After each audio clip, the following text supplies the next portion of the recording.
The easiest way to get Blue Iris on your Fire TV is to install a shortcut directly to the web interface of your Blue Iris console.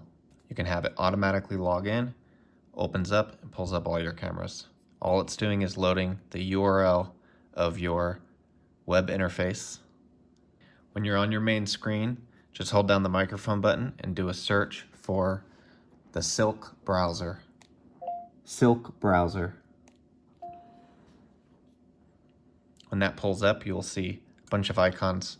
This one says 2, and it's because when you have icons on your main screen, the icon doesn't change to what the link is. So this is just a reference for you to know that this is your bookmark number 1, bookmark number 4, 5, etc. So add a shortcut.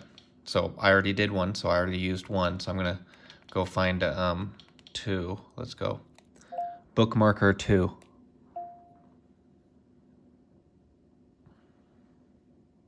Okay, here's a number 2 one. Okay, I'm just gonna click it. And then you wanna download it. So I'm gonna click the download again. And then you wanna open it after you've installed it, okay? And now when you first open it, it's gonna ask you where you want that bookmark to go. So when you click on the number 2 bookmark, what URL do you want it to go to? To find out what the IP address is, just click here, and then you want to go to web server.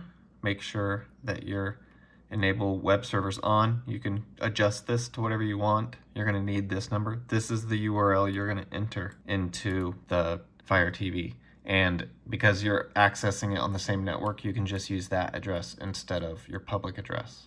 Then on users, you want to set up a user for the Fire TV.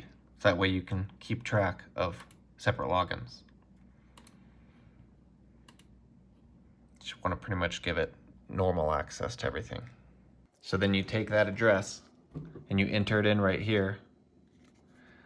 If you don't have a keyboard, you can enter it in through here, or you can download the Fire TV app on your cell phone, and that will allow you to access a keyboard easier.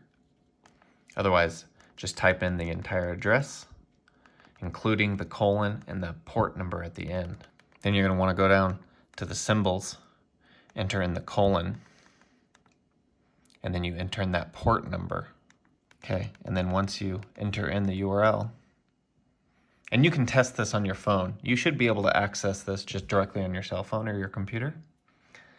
And then we're going to go down, click save, and pretty much what that does, now if I go back to the home page, let's just click home here.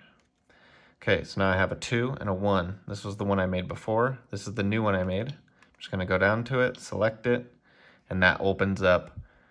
The first time you access this page, you're gonna have to enter in the username and password, and then choose the option to save the username and password and automatically log in.